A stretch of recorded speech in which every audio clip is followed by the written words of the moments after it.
Hi, my name is Willow, and today I'm going to share some simple practical advice for new preppers who are in panic mode.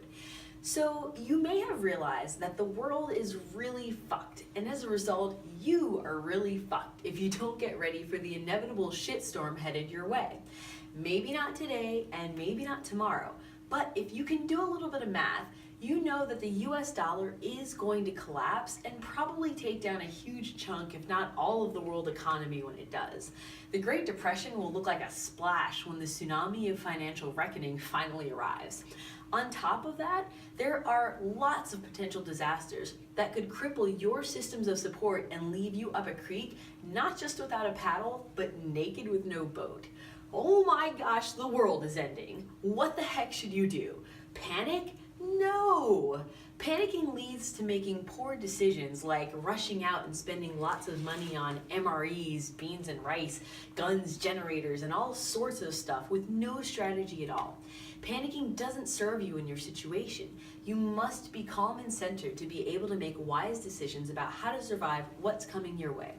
Impulsive actions from panicking could waste your time and resources and possibly lower your and your family's potential to survive in a disaster. So with all that's going on and what could happen, how in the world do you get calm and centered? The solution may seem too simple to be true, but I promise if you do it the way that I'm suggesting, you will be much calmer, more centered, and you can even eliminate the panic that plagues you. There are two things you need to do. The first is stop feeding your fear. What you focus on is what you feed, and you need to stop ingesting fear. You know what's going wrong, so stop reading about it. Turn off the news and stop listening to all the doom and gloom. The next thing is incredibly powerful for eliminating your panic. I'm going to teach you an easy breathing technique. I know it sounds too simple to be true, but here's why it works. The panic is in your mind. Your mind and body are connected, so if you breathe in a way that calms and relaxes your body, it will force your mind to be calm too. Breathing is the master control of our emotional state, and it is physically impossible to breathe this way and not become more calm and centered. It's called the 4-7-8 breath. You can do this in any position, sitting, standing, or laying. Rest the tip of your tongue on the roof of your mouth right behind your front teeth.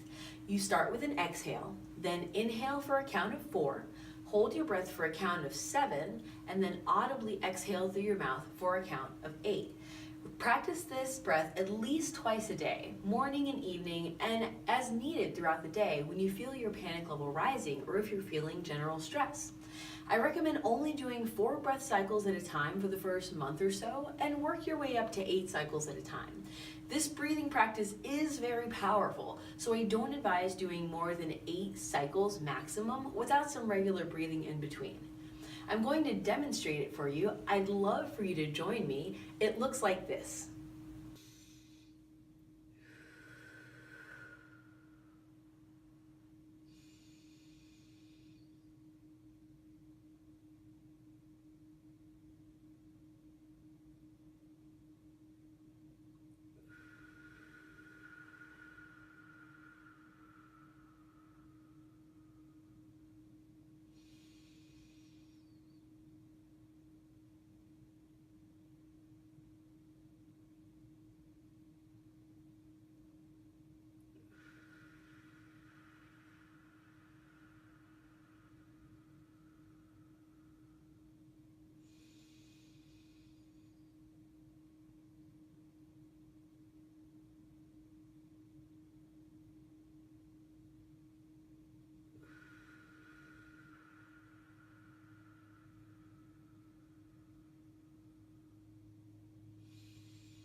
That was nice.